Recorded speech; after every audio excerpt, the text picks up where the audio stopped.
ஒரு காலத்தில் விஜயவனம் என்ற ஒரு பெரிய அழகான காடு இருந்தது. அந்த காடு பசுமையால் நிரம்பியிருந்தது. உயரமான மரங்கள், குளிர்ந்த காற்று, பறவைகளின் இனிய குரல்கள் இவை அனைத்தும் சேர்ந்து அந்த காடை ஒரு சொர்க்கம் போல ஆக்கியிருந்தன. அந்த காடின் ராஜா வலிமையான ஒரு சிங்கம். அதன் பெயர் கிருஷ்ணதேவன். அது மிகவும் நல்ல மனம் கொண்டவன். எல்லா மிருகங்களையும் சமமாக நடத்தி யாருக்கும் துன்பம் வராதபடி காடை ஆட்சி செய்தான். அந்த காட்டில் யானைகள், மான்கள், குரங்குகள், கிளிகள் ஆகியவை வாழ்ந்தன. அவை அனைத்தும் மகிழ்ச்சியாக வாழ்ந்து வந்தன. அந்த காட்டில் தெனாலி என்ற பெயர் கொண்ட ஒரு நரி இருந்தது. அது மிகவும் புத்திசாலி. எந்த பிரச்சனையும் வந்தாலும் அமைதியாக யோசித்து நல்ல தீர்வை கண்டுபிடிக்கும். ஒரு நாள் காலை அந்த காடிற்கு ஒரு புதிய குரங்கு வந்தது. அது மிகவும் சுறுசுறுப்பானது. ஆனால் அதற்கு ஒரு கெட்ட பழக்கம் இருந்தது. தன்னைத்தானே அதிகமாக புகழ்ந்து கொள்வது. அந்த குரங்கு எல்லா மிருகங்களிடமும் சென்று, நான் இந்த காட்டில் மிகவும் புத்திசாலி என்று சொல்லத் தொடங்கியது. மிருகங்கள் அதை அமைதியாக கேட்டன. சிலர் சிரித்தனர், சிலர் அதை கவனிக்கவே இல்லை. இந்த செய்தி சிங்கராஜா கிருஷ்ணதேவனிடம் சென்றது. அவர் அந்த குரங்கை கூட்டி வரச் சொன்னார். குரங்கு ராஜாவிடம் வந்தது. ராஜா மெதுவாக கேட்டார், நீ உன்னை மிகவும் புத்திசாலி என்று சொல்கிறாயா? குரங்கு உடனே பதிலளித்தது, ஆமாம் அரசே, என்னை விட புத்திசாலி யாரும் இல்லை.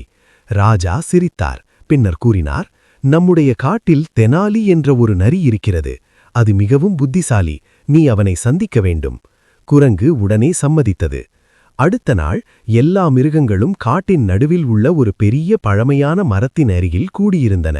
அந்த மரத்தின் கீழ் குளிர்ந்த நிழல் பரவியிருந்தது. தெனாலி நரி அங்கே அமைதியாக நின்று கொண்டிருந்தது. ராஜா கூறினார், இன்று ஒரு சிறிய சோதனை நடைபெறும். இதில் யார் உண்மையாக பேசுகிறார்கள், யார் உண்மையில் புத்திசாலி என்பது தெரியும். அனைவரும் கவனமாக பார்த்தனர். தெனாலி மெதுவாக பேசத் தொடங்கியது. இந்த மரம் ஒரு விசேஷமான மரம். இது உண்மையை மதிக்கும். யாராவது முழு உண்மையோடு பேசினால் இந்த மரம் அவர்களுக்கு ஒரு பழம் தரும். அனைவரும் அதைக் கேட்டு ஆச்சரியப்பட்டனர். தெனாலி தொடர்ந்தது, ஒவ்வொருவரும் வந்து, நான் ஒருபோதும் பொய் சொல்லவில்லை என்று சொல்ல வேண்டும். முதலில் ஒரு மான் வந்தது. அது சிறிது யோசித்தது. பின்னர் கூறியது, நான் சில சமயம் தவறாக பேசியிருக்கிறேன். ஆனால் இனிமேல் உண்மையாக பேச முயற்சி செய்வேன். உடனே மரத்திலிருந்து ஒரு பழம் கீழே விழுந்தது. அடுத்ததாக ஒரு யானை வந்தது. அது கூறியது, நான் சில சிறிய தவறுகள் செய்திருக்கலாம், ஆனால் நான் உண்மையை மதிக்கிறேன். மற்றொரு பழம் கீழே விழுந்தது. இவ்வாறு ஒவ்வொரு மிருகமும் உண்மையாக பேசின. மரம் ஒவ்வொருவருக்கும் ஒரு பழம் கொடுத்தது. இப்போது குரங்கின் முறை வந்தது. அது தன்னம்பிக்கையுடன் முன் வந்து யோசிக்காமல் கூறியது, நான் ஒருபோதும் பொய் சொல்லவில்லை. அனைவரும் அமைதியாக இருந்தனர். மரம் எந்த மாற்றமும் காட்டவில்லை. ஒரு பழமும் விழவில்லை. குரங்கு குழப்பமடைந்தது. அது மீண்டும் அதே வார்த்தையைச் சொன்னது. ஆனால் மரம் இன்னும் அமைதியாகவே இருந்தது. அப்போது தெனாலி மெதுவாகச் சொன்னது, உண்மையாக பேசுபவர்களுக்கு மரம் பதிலளிக்கும். ஆனால் உண்மையில்லாமல் பேசுபவர்களுக்கு அது அமைதியாக இருக்கும். குரங்கு சற்று யோசித்தது. தன் தவறை உணரத் தொடங்கியது. பின்னர் மெதுவாக கூறியது, நான் சில சமயம் உண்மையில்லாமல் பேசியிருக்கிறேன். நான் தவறு செய்தேன். அந்த நேரத்தில் மரத்திலிருந்து ஒரு பழம் கீழே விழுந்தது. அனைவரும் மகிழ்ச்சியடைந்தனர். சிங்கராஜா எழுந்து கூறினார், உண்மையாக இருப்பதே மிகப்பெரிய புத்திசாலித்தனம். தன் தவறை ஒப்புக்கொள்வது அதைவிட பெரியது.